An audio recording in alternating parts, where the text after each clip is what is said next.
ये एक ऐसे संघर्ष की कहानी है जहां गरीबी की बेड़ियों को मेहनत की आग से पिघला दिया गया। शून्य से शिखर तक मदन का संघर्ष। एक छोटे से सूखे गांव में मदन नाम का लड़का अपनी विधवा मां के साथ रहता था।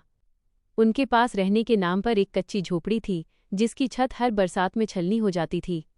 मदन की मां दूसरों के घरों में झाड़ू पोछा करके मुश्किल से 2 वक्त की रोटी जुटा पाती थी। मदन अक्सर खाली पेट सोता, लेकिन उसकी आंखों में एक चमक थी, कुछ बड़ा करने की चमक।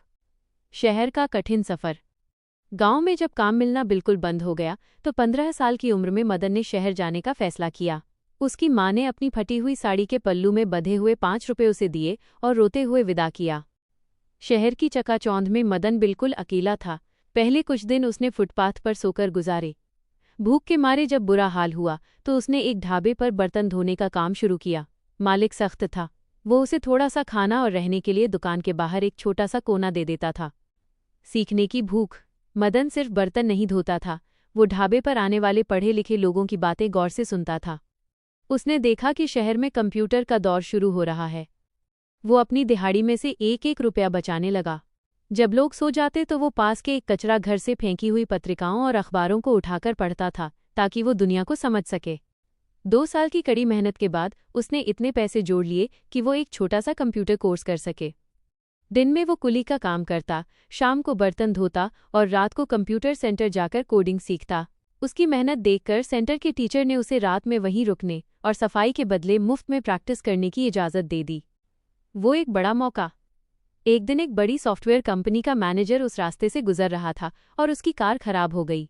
मदन ने न केवल उनकी मदद की बल्कि बातों बातों में उन्हें एक ऐसा लॉजिक बताया जिसे सुनकर मैनेजर दंग रह गया। मैनेजर ने उसे अपने ऑफिस में एक इंटर्न, सीखने वाला के तौर पर रख लिया। मदन ने वहां दिन रात एक कर दिए। जहां दूसरे कर्मचारी 8 घंटे काम करते, मदन 18 घंटे काम करता। उसने अपनी कोडिंग स्किल से कंपनी का एक बहुत बड़ा प्रोजेक्ट सफल बना दिया। सफलता का स्वाद। मदन की तरक्की की रफ्तार बिजली जैसी थी। कुछ ही सालों में उसने अपनी खुद की सॉफ्टवेयर कंपनी शुरू की। जिस लड़के के पास कभी चप्पल खरीदने के पैसे नहीं थे, आज वो महंगी कारों और बड़े बंगले का मालिक था। लेकिन वो अपनी जड़ें नहीं भूला। वो वापस अपने गांव गया, अपनी मां को महल जैसा घर बना कर दिया और गांव में एक मुफ्त स्कूल और अस्पताल खोला ताकि किसी और मदन को पढ़ाई के लिए बर्तन न धोने पड़ें। कहानी का सार, कंक्लूजन। मदन की कहानी हमें सिखाती है कि हालात आपको कमज़ोर नहीं बनाते बल्कि आपका आलस बनाता है। गरीबी एक अभिशाप नहीं बल्कि एक चुनौती है जिसे शिक्षा और मेहनत से जीता जा सकता है। सफलता का कोई शॉर्टकट नहीं होता, हर सीढ़ी खुद चढ़नी पड़ती है।